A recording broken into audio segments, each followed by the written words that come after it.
Hi, so this was very requested of me to show you this. Thank you, Adrian. So, to start out with, I want to say that I'm in a small apartment and I have to consider the neighbors. So, I can't put forth the same amount of effort into this ritual that I would if I were actually doing this ritual for the purpose of banishing. But I will do my best to go slow and explain as I go through it. Right. First, we're going to ground and center. So you're going to develop the connection with the earth and with the sky and the universe and everything around you.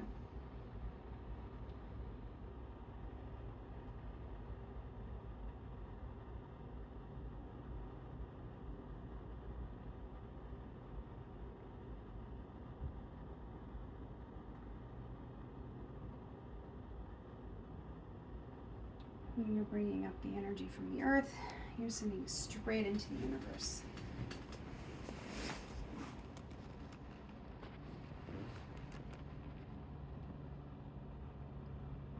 Now you're pulling down that energy. You're pulling that energy that you sent, plus pulling in like a funnel all the energy from around anything that came close to you. And you're drawing it right straight down through your center chakra.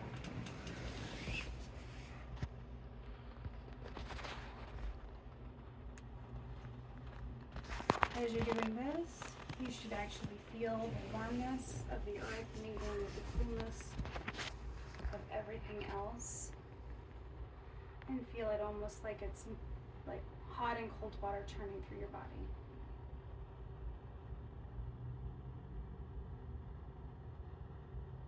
Pull it all in together to the center chakra. Pull that energy all the way up through the center core, through your diaphragm, through your heart, and let it explode out through your lips. Bopantos kakadamnos! As you do that, you're stepping that foot forward and down with the heel of your foot onto the ground and push that energy down as you're pushing that ball of energy out throughout the universe around you. Bring it all in and stand it on the edge of where you perceive your circle is going to be.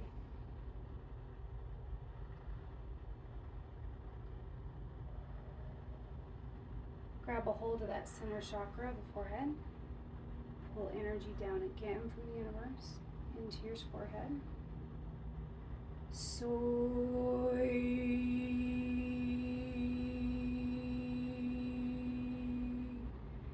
Iketais. Iskoros, eukoristos. Iau.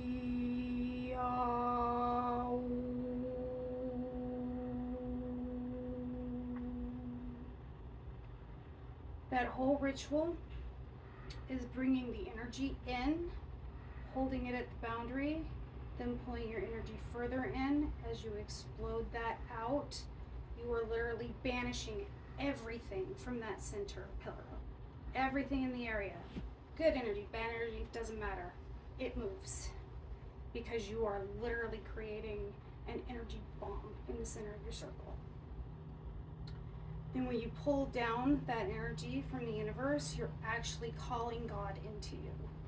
You are acknowledging yourself as the deity, standing in the center of a very clean place. Pull that energy down. The mind chakra, the head,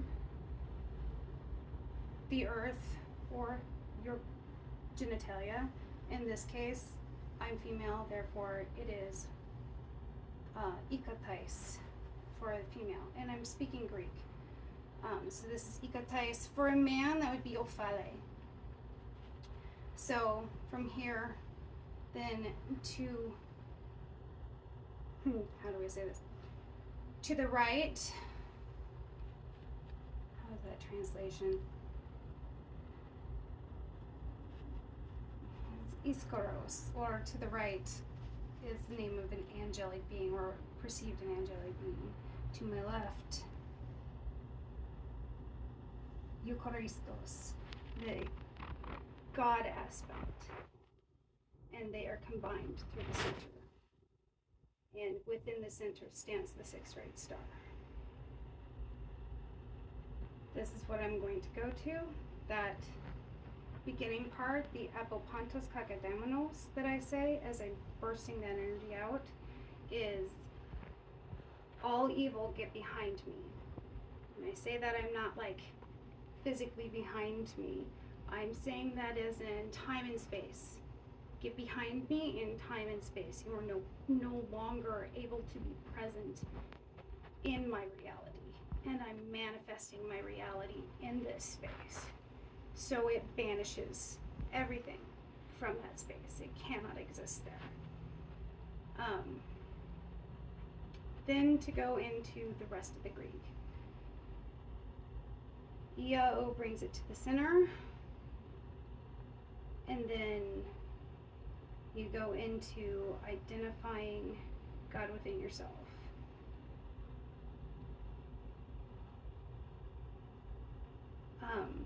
And in this process, you're actually physically going to behave as though you are the God form of each direction.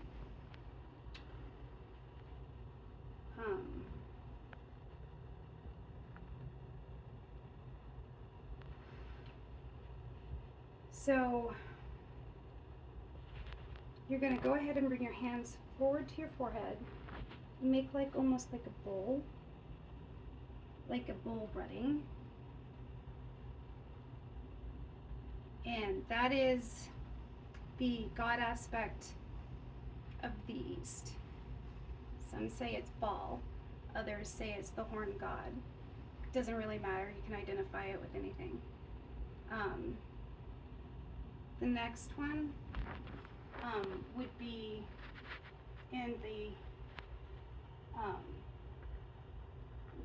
north. And north in this case, I think I'm going backwards. So, yeah. So you go back and forth for the God forms. So from here, you don't go to the north. You actually go directly to the west. And it's Babylon's name that others say that you whisper, but I always vibrate it. So you've got Therion in the east, Babylon in the west is the giant cub. Babylon, and you vibrate the name. Then you go to the north and you take a maiden's form in the north and cover yourself as if you're first time you've ever been naked before anybody. And you say do it. And you say it soft, like a virgin whispering. Then you go over to the south. And in the south, the energy is the very masculine, overly strong, very young, just into adolescence male energy. And it's very abrupt. And it's one step, like a small bull, just experiencing his first instincts. Hudit! And you've got one horn here and one horn here. So that should describe exactly what kind of energy that's holding. Then there's the Therion, Nuit, Babylon, Hadit. And then you go ahead and bring it all together by identifying the Eopan, Eopan, Eopan, Eohe. Bring that into the center, because at that point you are worshiping all that you've brought in around you. So you've established on each of the quarters a God form that protects that quarter. Its instincts and all energies are within that corner. Now your circle has been set up by banishing the energy, and you can always just stop at that. If you're just doing a banishment and you just want things clean, you can stop at that. But to do the whole ritual, you're literally setting up a work site. You're setting up a temple. So you've banished, you've brought the energy of the quarters in, and it's established. So now you've got a working space.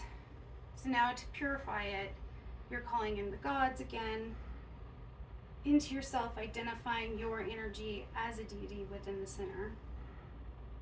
And so again, you come back to the center and go,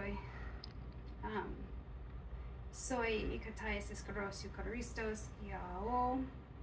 Then you finish the ritual by flege gar perimo o aster son pinte, which basically says, from around me is the pentagrams, and within the center is a 6-rayed star. Keantis deleo o aster ton hix. In the center pillar stands the 6-rayed star. Estike. Estike is like a Greek version of somotipi. It's make it done. So that's the word of power that occurs, that solidifies the fact that you have done your intent, you have created your reality, and you've established it within this space. And then you follow up by one more time, clearing out any dust particles that might have gathered by another great big huge pull it all in, and apopantos kakadaimonos, you blast it out again. When you are in ritual and you've done this, your space is clean, is squeaky clean. It's literally like blasting an atom bomb off. There isn't anything left. They leave. They all leave. I haven't come across one yet that sticks around. They all leave when you do that. If you're using this to banish a house, it's great for that. Just be sure that you seal your house after you've done the ritual. So you go out into every part of your rooms with incense of some sort that you recognize as being your scent, your favorite scent, the most cleanest, wonderful scent that you can find as far as incense goes. And burn it in every crevice of your house you can think of. Anywhere shadow might lie, get that incense in there. Take a fan, get that incense in. And then go ahead and go around your house with the saline, which is, salt water, holy water that you create yourself. The salt banishes the water instinctively because it's creating a ocean, which is our mother, and you just don't get past that. And then, you just cleanse your house with that. You're sealing your house up with the incense, and then take some rosemary and place it at your entry points. Make sure you hit reflective surfaces with the salt water, and leave some rosemary around all mirrors and reflective surfaces. You'll thank me for it. And that's it. One more thing before we end, because you whispered the name towards the north. To the north? Yeah. Nuit. Nuit is what you're whispering. She's the virgin goddess in the north. All right, that's it. That's it.